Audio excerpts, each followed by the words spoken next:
Hello, my name is David Bettridge and welcome back to my channel. I haven't uploaded much content recently and this is in part due to me changing jobs. So I previously worked at a company which used .NET and mainly C#, so my videos were based on that. Since then I've changed companies, I'm now a startup and we use Python and React. So I thought I'd do a few videos based around Python. So this first one is how you can use the type hint feature in Python to make your code a bit easier to understand and maybe spot potential bugs. So we've all been given a function like this, which either we've written a while ago and we've forgotten how it works, or someone else has written, and we look at it and it's not immediately obvious what's going on. The variable names aren't very helpful; they're all sort of one or two letters, and so it's a bit hard to know. If we go to call the function, the IDE will tell us, well, it takes a parameter of type GG, but we don't know what GG is. Is it a list? Is it a dictionary? Is it a class? And we can see the IDE's worked out it's going to return a tuple, but is a tuple containing what? What do those entries in the tuple mean? We can see there's 3 values, but what are they? And this is something that typing hints can help us resolve. So typing hints in Python are a bit different to types in other languages. So if you had a language such as C#, you declare a variable with a type. So you'd say, I've got a variable called A, which is a type integer. And everywhere that variable is in scope, it can now only be used as an integer. So that would be fine, but you wouldn't be able to assign a string to it, for example. That would be an error in C#, because you said it's an integer and now we're adding it, making it a string. Python, however, is a dynamic language, so it's a bit different. So in Python, it's fine to have a variable which starts off as a integer, and then further down your program changes its type maybe to a string. And that's fine because this is a dynamic language.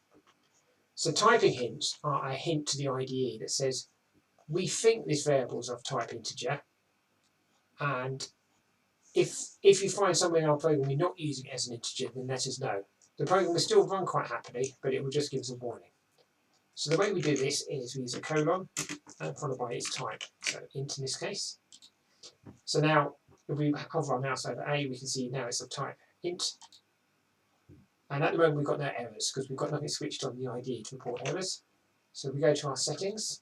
So I'm using Visual Studio Code. You need to say which language server you're using. So I'm using Pylance. And then you need to turn on type checking. So you've got 3 options for Pylance, which is either off, basic, or strict. So basic is fine, it does.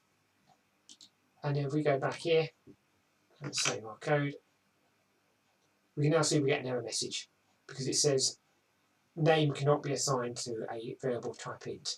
So our program will still run, but the IDE spotted that we've said this is a type integer, but we're using it as a string, so that's probably not right.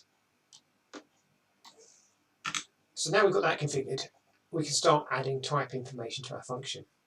It's also worth noting at this point that Pylance has also discovered some potential bugs in our code, because it's noticed that we're using these variables before we've defined them anywhere. So these things only get set if we're within this if statement. And so that might never happen, in which case, what are we returning here? It's not immediately clear. So back to the typing information. So first we need to give a type to our parameter GG. So we don't know what it is at the moment. So if you don't know what the type of something is, or the type could be many different things, you can use any. So any just means it's going to match everything. So you have to import that from our typing package. And likewise, you want to say what your function returns, use an arrow syntax, and then again, for the moment, we'll just put any. If we now look at the function, you can see the IDE spotted it takes a parameter of type any and returns something of type any. So again, not very useful, and you want to try and avoid using any wherever you can. Let's see if we can do a bit better than that. So we can see it's returning a tuple, so we can certainly say it returns something of type tuple. And again, that needs to be added from our package. But we don't know what the type of the elements are in the tuple at the moment. We can see there's 3 things, so we could say any, comma, any, comma, any. So that means it's a tuple with 3 elements, and we don't know the types of those elements yet. So again, it's been displayed down here. And what's being passed in? What's this GG?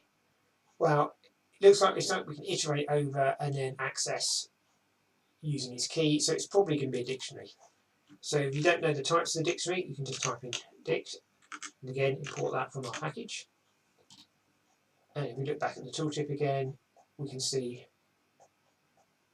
it's now said GG is of type dictionary, but we don't know the value of the key, which is the first part, or the value we store in the dictionary, which is the second part, but we're returning our tuple. So now to go a bit further, it now becomes a bit harder. So we can see that S and H have got some sort of comparison going on, so they're probably numbers, but we don't know anything beyond that. So one thing to do is add a breakpoint, run your code, and then look at the types being passed in. The other thing you can do is you can find some places in your code where it's been called, and see if you can work it out from that. So here's an example calling it. So we can see, yes, we got it right, it is a dictionary, but it seems to be a dictionary which is keyed by an integer, so we can add that in. And the value seems to be a list of some type, so we can use the list for that. Again, we have to import list from our package. And the list looks like it contains a tuple. So in square brackets, you put the type, which is a tuple. And this time it looks like our tuple contains a integer, which was 1, 2, 3, and a string, which was the word David. Okay, so back to our tooltip again. So now we can see what's getting passed in. We can see it's been passed in its integer, its type. But we still don't know what's being returned. So unfortunately, if we hover our mouse over here now, the IDE's worked out what actually that ends up being an integer. And the reason for that is that comes from G, and G is our key to our dictionary. So it's worked out whatever you put there is the same as that type. So we can say it's going to return an integer. Second value, H.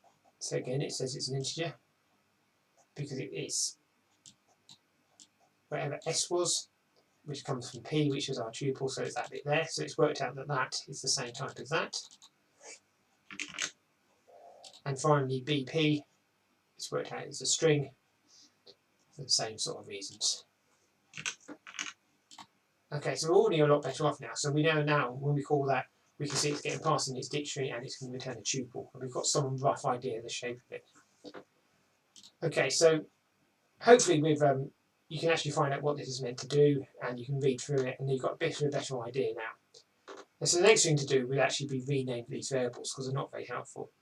So it turns out what this function actually does is it's given a dictionary of games. So the first value is the game number, that's the key to the dictionary. And then it's a list of scores each player got.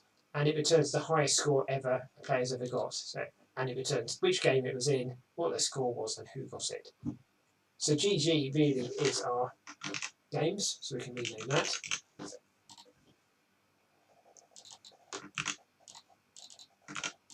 G is the key, so that's the game number.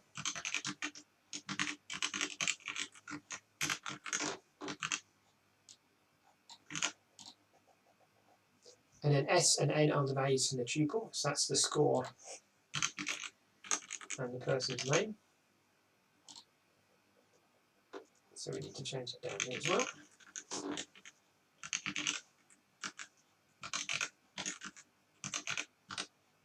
Okay. So it's beginning to make a bit more sense now. So we've still got this problem where H hasn't been defined, it's been used before it's defined. So H is, we can now see H is the highest score we're keeping track of, so we can rename that to the highest score.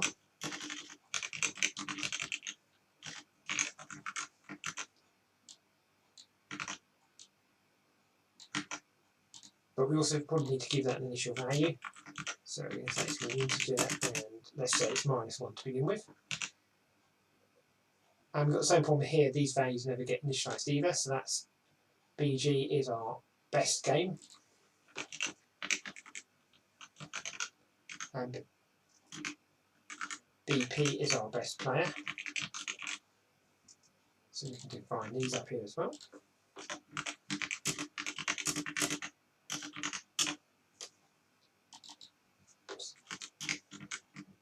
Our best player is going to be a string.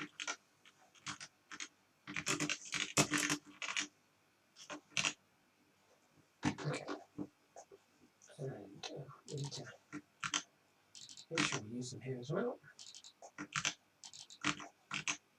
Okay, that's better. So now we've got rid of the warnings. So we fixed the potential bug because we've set some default values. So now what happens, if there's no games at all, it's going to return these default values of -1 and an empty string. So it could be that you decide actually, if there's no games, I'm going to return none instead of a tuple. or it could be, you know, there's always going to be a game, so that's not going to be a problem.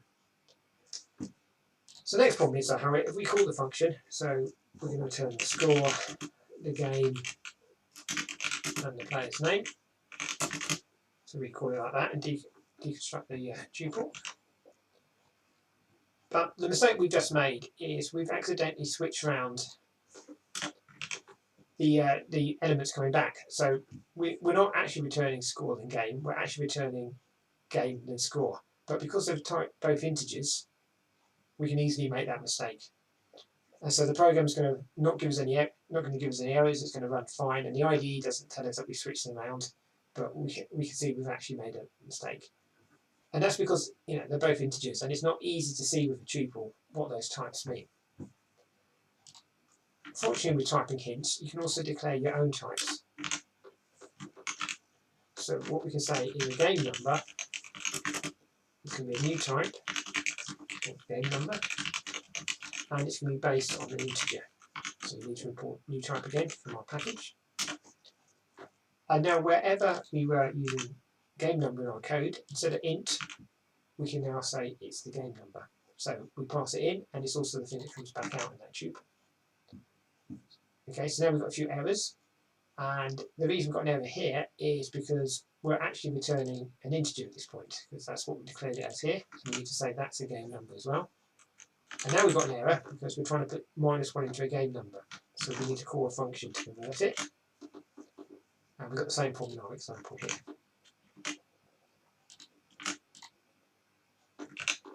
And now if we look at our tooltip, we can see that the tuple coming back is of type game number integer string. So we can do the same thing with the score.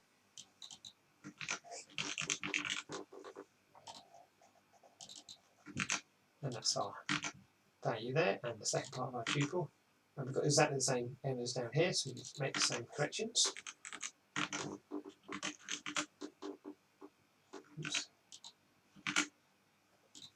And right here.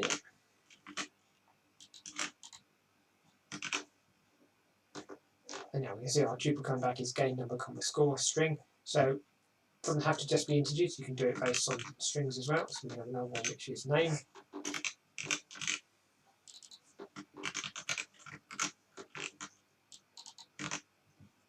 So that's the second value being passed in, and the final part of our tuple.